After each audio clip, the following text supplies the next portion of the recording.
Hey guys, this is Arun from Configurations and welcome to the full review of the Asus Zenfone Selfie. The Zenfone Selfie is the selfie variant of the successful Zenfone 2 series from Asus with upper mid-range specifications. Talking about the specs, it features a 5.5-inch Full HD display with Gorilla Glass 4 protection, a Snapdragon 615 chipset, Adreno 405 GPU, 3GB of RAM, 32GB of internal memory, 13 megapixel primary camera with laser autofocus, another 13 megapixel front-facing selfie camera and a 3000 mAh battery. Talking about the design aspect, the overall design is identical to the Zenfone 2 series with 10.8 mm thickness at the middle, while the edges are incredibly thin at 3.9 mm and weighs around 170 grams. The front panel features a 5.5-inch Full HD IPS display with Corning Gorilla Glass 4 protection and oleophobic coating. The front-facing 13 megapixel secondary camera with dual-tone dual LED flash and a speaker grill are placed on the top, whereas the 3 capacity buttons and the iconic concentric circular design is provided at the bottom. By the way, the capacity buttons are not backlit, just like all other Zenfones. The voice reception mic and the USB 2.0 are placed at the bottom, whereas 3.5 mm audio port, the lock-unlock key and the noise cancellation mic are placed on the top. Both left-hand side and right-hand side of the device are completely free from any buttons or ports, which allows it to be super slim at the edges. The back panel is provided with a kind of matte finish and houses 13 megapixel primary camera with laser autofocus, dual-tone dual LED flash, volume blockers and speaker grill at the bottom. Under the back cover, we could find two micro SIM card slots. Both supports 4G connectivity, a micro SD card slot which is expandable up to 64GB and a 3000 mAh battery. Coming to the user interface, the Asus Zenfone Selfie runs on Android 5.0 Lollipop with Zen UI on the top, which felt very responsive.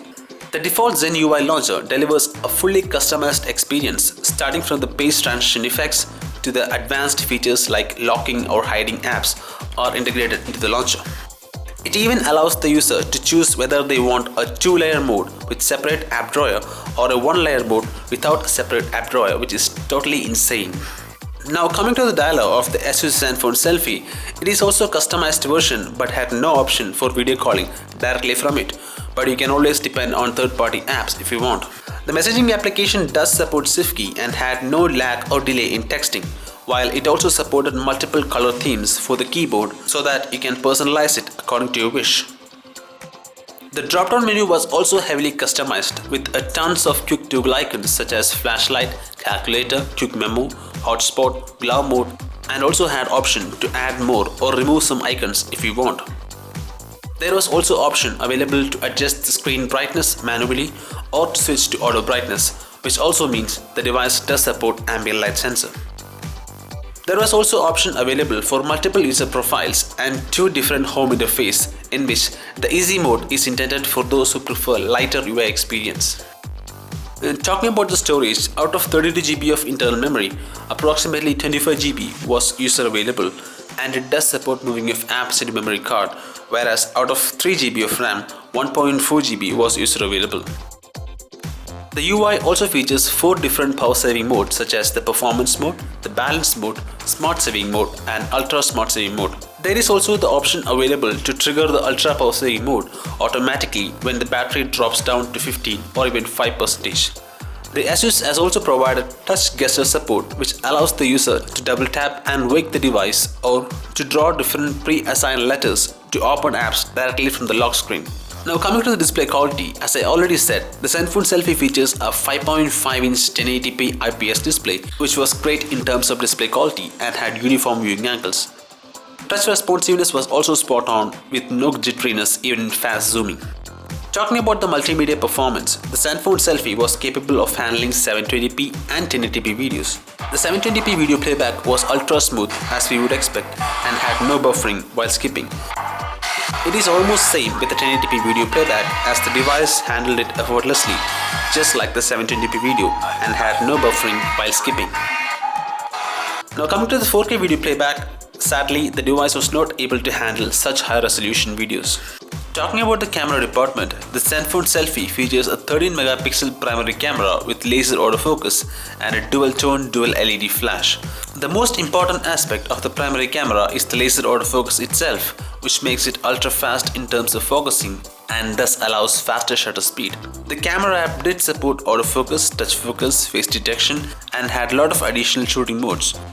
The most important modes of all is the manual and the low light mode. Manual mode gives the user the ultimate freedom to manually adjust each and every aspect of the camera, just like an SLR. Whereas the low light mode is suitable for taking snaps in pitch dark condition, and in our test, the results were pretty impressive. Zenfone Selfie can record videos in 1080p and support simultaneous video and image capturing as well as slow motion video recording. The images captured from the primary camera was precise in terms of focusing and exposure level. We have provided more sample images on our official website, so if you want you can also check that out.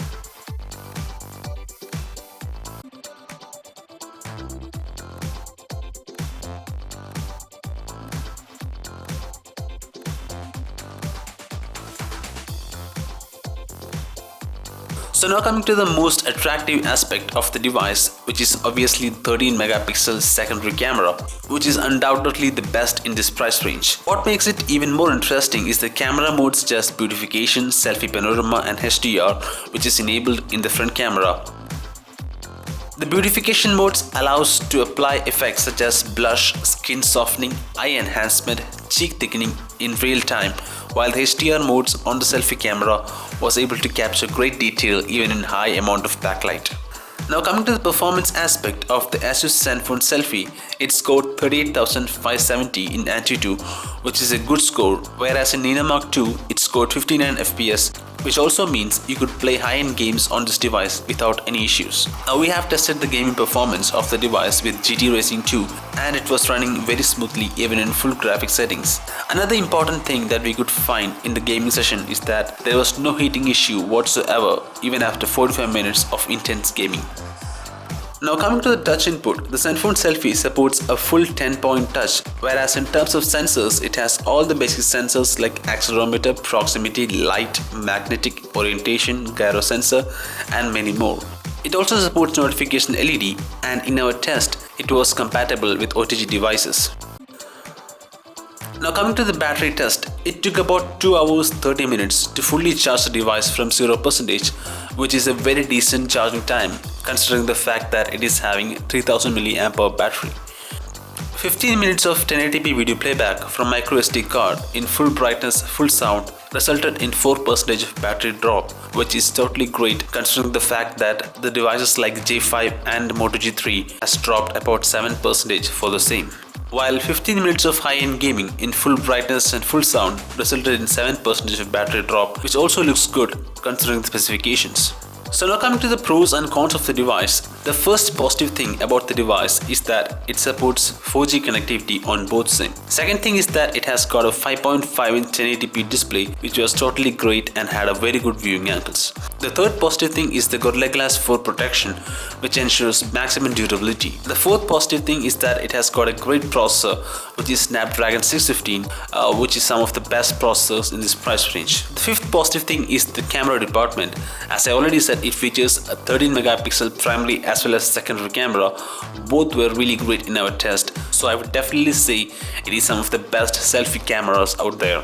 The sixth positive thing is obviously the Zen UI, which is totally awesome and very responsive. The seventh positive thing is obviously the value for the money. The device features a very high-end specification such as the Snapdragon 615 chipset, 3GB of RAM, 32GB of internal memory, so undoubtedly it is the best value for the money device in this price range. And the last positive thing is that it features a 3000 mAh battery, which was pretty impressive in our test. Now coming to the cons, the only thing I would like to say is that the device only supports up to 64GB of memory, but it would have been better if they have provided at least a 128GB expansion. So that's pretty much about the review of the Asus Zenfone Selfie. If you have any more questions, you can just comment it below. I will usually try to answer each and every one of them. And thanks for watching the video, and if you like this video, please hit like and stay subscribed. Thank you.